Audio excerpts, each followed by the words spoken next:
नमस्कार दोस्तों, मैं शशि कृष्ण आज आपके सामने हाजिर हूँ एक नए लेसन के साथ। दोस्तों, सबसे पहले तो आप सभी को सादर जय श्री कृष्णा।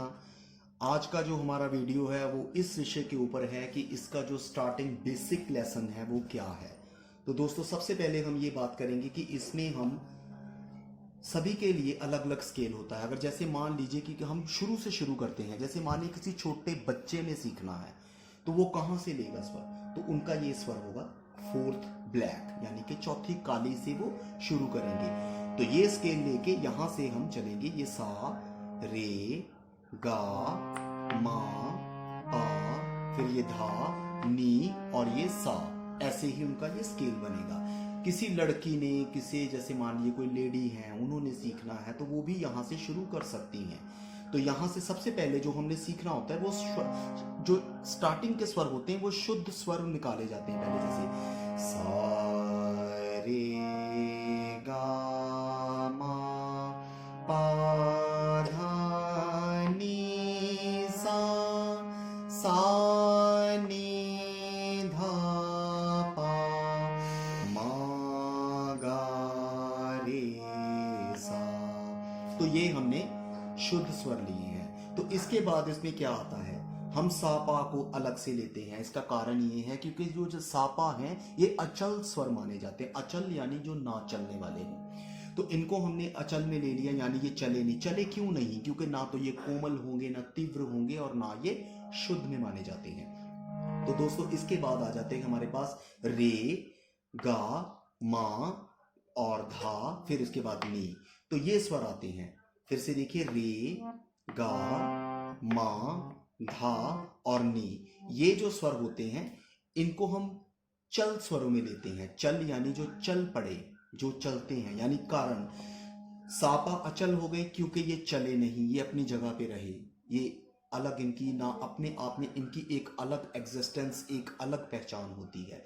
उसके बाद इसमें आ गया हमारे पास जो चल स्वर हैं वो रे गा मा धा और नी रहते हैं। अब रे जो होता है वो कोमल भी होता है, रे शुद्ध भी होता है, और उसके बाद गा कोमल भी होता है, गा शुद्ध भी होता है, माँ शुद्ध भी होता है, माँ तीव्र भी होता है।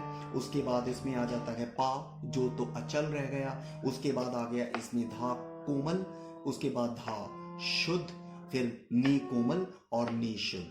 इस तरह ये हम चौथी काली से स्वरों की पहचान लेते हैं। यानी सुर तो होते हैं 7, जो हमें सीखने हैं वो टोटल हैं 12। तो इन 12 स्वरों की हमें पहचान होनी चाहिए। जैसे जब कोई भी व्यक्ति जब शुरू करेगा तो शुरुआती दौर में क्या होगा, सबसे पहले उनको सारे गा मा पा धा नी सा जो है वो 7 स्वरों का ज्ञान यहाँ से शुद्ध स्वरों का होना चाहिए कि ये सा है, रे है, गा हो गया, यानी ये सा रे शुद्ध, गा शुद्ध, मा शुद्ध, फिर पा, उसके बाद धा शुद्ध, नी शुद्ध, और ये हमारा तार सप्तक का सा इसमें यूज होगा। इसी तरह से हम वापस जाएंगे, सा नी धा पा मा गा रे सा। तो इसमें सा पा को छोड़ के बाकी के सारे स्वर शुद्ध लगे हैं। इसी तरह से अगर हमने 12 स्वरों का साथ में ज्ञान लेना है तो उसमें रे कोमल भी होगा और गा कोमल भी होगा, मा तीव्र भी लगेगा, और उसमें फिर हमारा जो धा कोमल भी यूज होगा, और उसके बाद नी कोमल भी इसमें यूज होगा, जो ये रहेगा स्वर नी कोमल।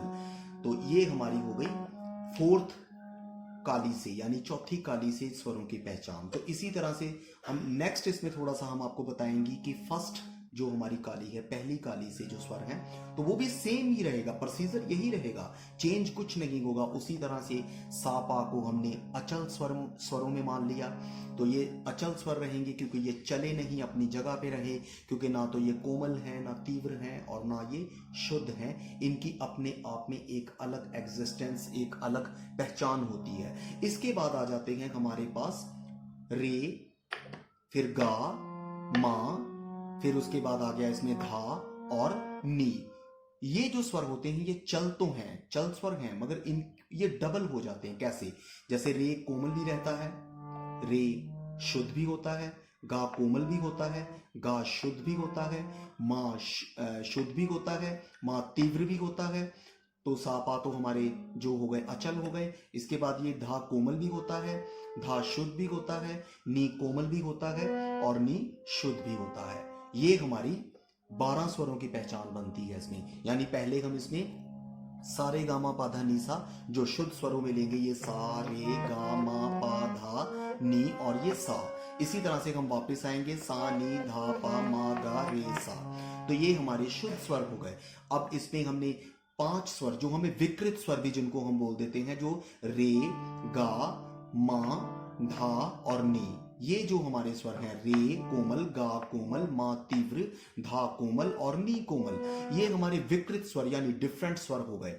तो इनकी हमने अलग से एक पहचान देखनी होती है। इन स्वरों को लगा के टोटल अगर हम देखा जाए तो जैसे पहले जो स्वर हमने शुद्ध लिए, उसके बाद हमने 5 स्वर जो हमारे हो गए वो हमारे इसमें आ गए विकृत स्वर रे गा मा धा नी। तो जो रे गा धा और नी कोमल रहे, ये 4 स्वर कोमल हो गए और सिर्फ एक मा तीव्र हो गया। तो ये हमारे विकृत स्वर हो गए।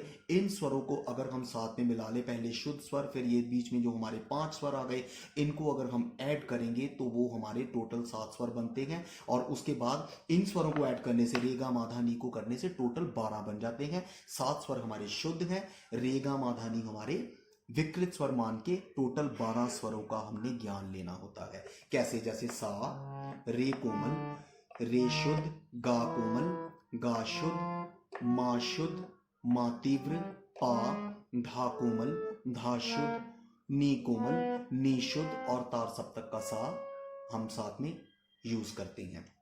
तो दोस्तों ये हमारे 12 स्वरों का ज्ञान है। तो इन स्वरों को अगर किसी ने कहीं से भी कोई भी स्केल लेना हो, वहां से बजाना हो, तो पहले ये 12 स्वर हमें पता होने चाहिए कि वो कहाँ से है। जैसे मान लीजिए कि अगर हम ये नीचे वाली जो सफेद जो स्वर हैं, हम इसको सा मान लेते हैं, तो ये सा रे गा मा पा धा नी सा, तो ये हमारे शुद्ध स्वर हो गए। अब इसमें रे कोमल ये रहेगा, गा कोमल ये होगा, मा तीव्र ये बन जाएगा, तो उसके बाद धा कोमल ये रहेगा और नी कोमल ये रहेगा। इस तरह से इसके ये टोटल 12 स्वर ऐसे बन जाते हैं।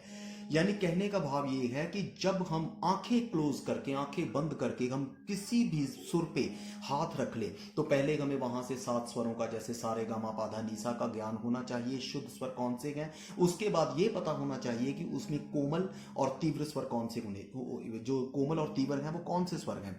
रेगा धानी कोमल होते हैं, मा तीव्र होता है। ये स्वरों की इसकी बेसिक एक थोड़ी सी जो परिचय है, इसका जो नॉलेज है वो दिया जाता है। स्टार्टिंग में हम यही चीज बताते हैं। तो इसके बाद कहाँ से हमने रियाज करना होता है, पहले आप इस वीडियो को देखिए और समझिए। उसके बाद कहाँ से रियाज करना, किसने कहाँ से प्रैक्टिस करनी, इसका हम आपको अगले वीडियो में बताएंगे। तब तक आप इन स्वरों को बार बार वीडियो देख के आप इसका ज्ञान लीजिए।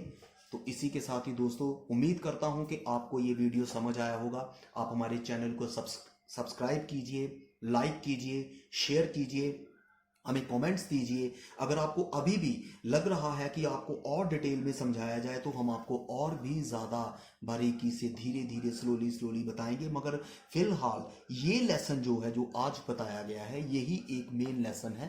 पहले आपको इसका ज्ञान होना चाहिए। तो उम्मीद करता हूं कि आपको ये लेसन समझ लगा होगा। इसी के साथ ही आप सभी को सादर जय श्री कृष्णा।